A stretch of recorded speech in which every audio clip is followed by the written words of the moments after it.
So welcome back to my YouTube channel science की पाठशाला with प्रिया। तो कैसे हैं आप सब? आई होप आप सब बहुत अच्छे होंगे, बहुत अच्छे से आप लोग की पढ़ाई भी चल रही होगी। तो बिना किसी देरी के आज हमें म्यूटेशंस एंड जेनेटिक कोड से शुरू करना है। आई होप इससे पहले की वीडियोस आपने देख ली होंगी। ओके तो जो रिलेशनशिप है जीन्स और डीएनए के बीच में, वो हम बहुत अच्छे से कैसे समझ सकते हैं?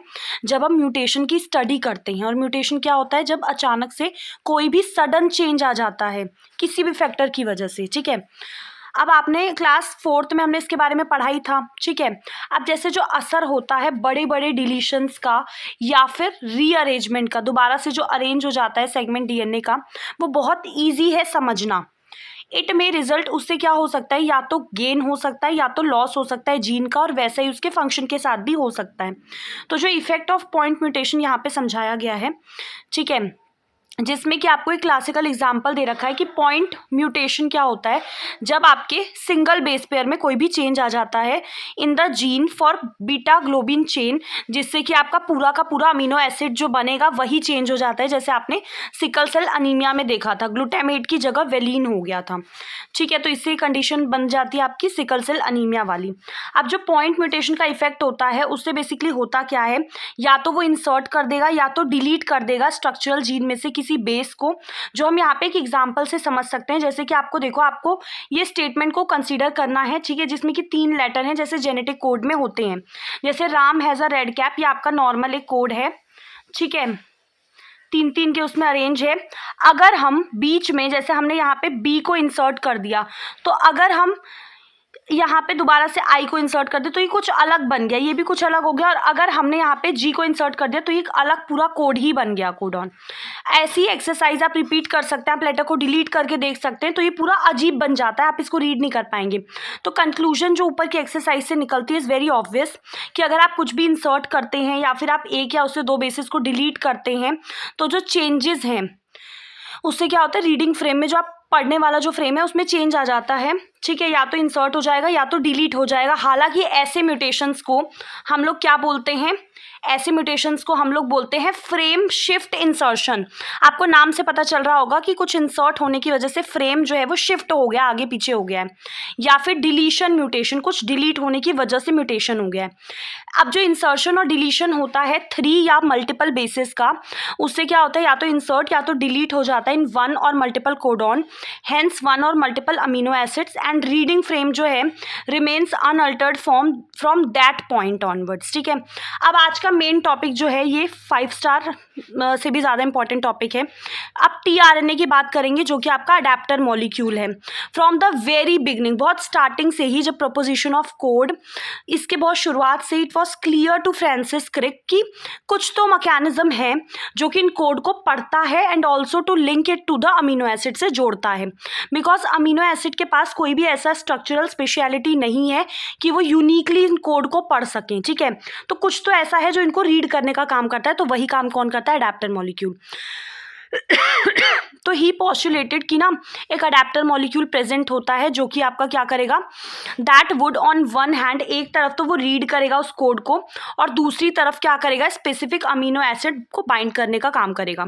जो टीआरएनए है then called sRNA, that is soluble RNA, ठीक है, was known before the genetic code was postulated, उससे हमें पहले से ही पता है। हालांकि इसका जो रोल है वो बहुत बाद में असाइन किया गया है। ठीक है, अब जैसे जो टीआरएनए होता है उसमें एक एंटी कोडॉन लूप होता है, ये आपको दिख रहा है एंटी कोडॉन। ठीक है, तो उसमें ये एक एंटी कोडॉन लूप होता है जिसमें कि आपके बेसिस जो कि उस कोड के बिल्कुल अपोजिट होंगे वो वाले होंगे, और उसमें अमीनो एसिड एक्सेप्टर एंड भी होता है, जो यहाँ पे आपका अमीनो एसिड एक्सेप्टर एंड है जो कि जिससे it binds to the amino acid.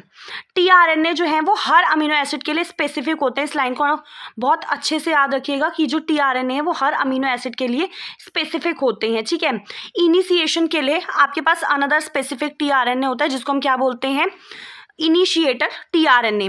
और there are no tRNA, stop codons के लिए कोई भी टीआरएनए नहीं होते हैं। ठीक है, और इन फिगर 5.12 जो सेकेंडरी स्ट्रक्चर है टीआरएनए का, वो आपका ना थोड़ा थोड़ा क्लोवर लीफ के जैसा दिखता है। एक्चुअल में जो स्ट्रक्चर होता है वो इन्वर्टेड एल ऐसे करके दिखता है, जैसे इससे ऐसे उल्टा एल जैसा स्ट्रक्चर बनता है अगर आप उसको देखेंगे तो। ठीक है, अब हम थोड़ा सा आ जाते हैं इससे नीचे। ट्रांसलेशन पे, ठीक है।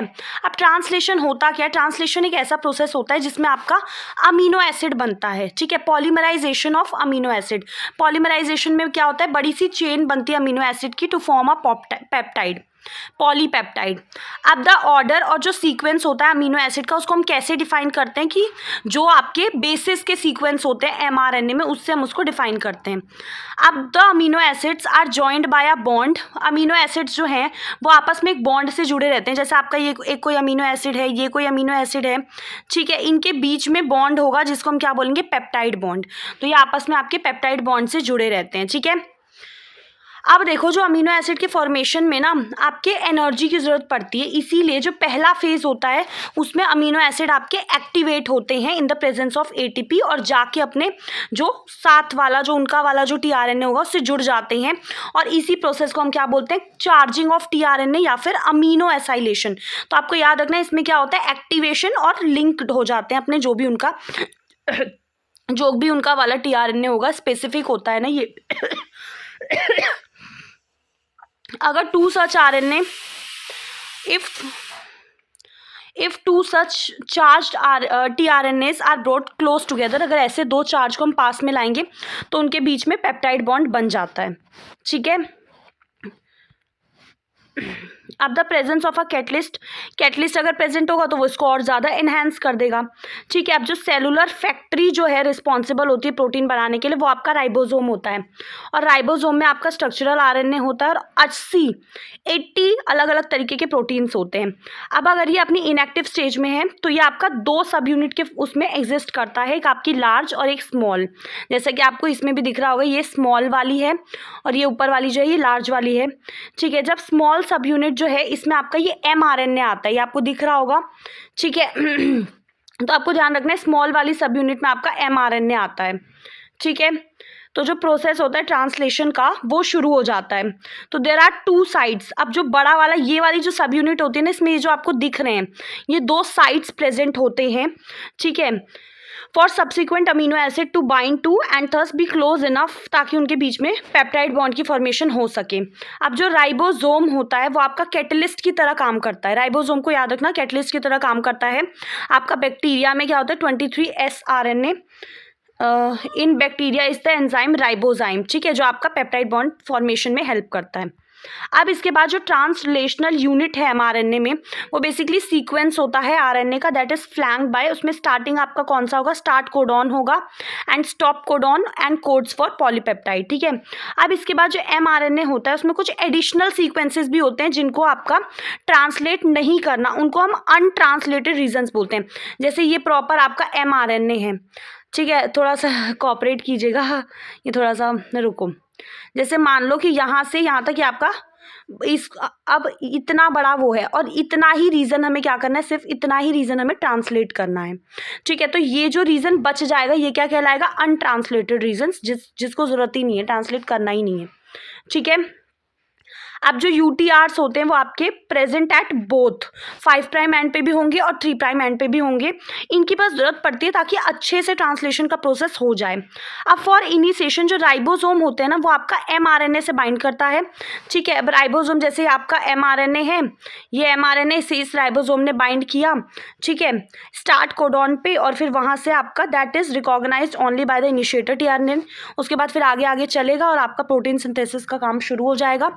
और इस स्टेज के दौरान जो complexes composed of an amino acid link to tRNA, subsequently वो बाइंड कर जाएगा अप्रोप्रिएट कोडॉन से और आपका कॉम्प्लीमेंट्री बेस पेयर बन जाएगा विद टीआरएनए एंटीकोडॉन। अब जो राइबोसोम होते हैं ना, वो आपको ये पॉइंट याद रखना होगा कि राइबोसोम मूव करता है, एमआरएनए मूव नहीं करता है। तो जैसे ये है ना, ये राइबोसोम आगे आगे आगे आगे बढ़ता चला जाएगा, ठीक है। तो राइबोसोम आपका क्या करता है, कोडॉन टू कोडॉन मूव करता है। Amino acids are added 1 by 1 translated into polypeptide sequence dictated by RNA. और उसके बाद एंड में क्या होगा, एक रिलीज फैक्टर निकलता है जो आपका स्टॉप कोडॉन से जुड़ के फिर ये आपका खत्म हो जाता है और आपका पूरा पेप्टाइड जो है पॉलीपेप्टाइड वो राइबोसोम से निकल जाता है। तो आज के लिए इतना ही रखते हैं, नेक्स्ट क्लास में हम यहाँ से करेंगे। एंड आई होप अब आपके बोर्ड के पेपर बहुत करीब आ गए हैं, 21 से आपका फिजिक्स है पहला, तो आई होप बहुत अच्छे से आप लोग प्रिपेयर कर रहे होंगे। थैंक यू सो मच, अपना ध्यान रखिएगा।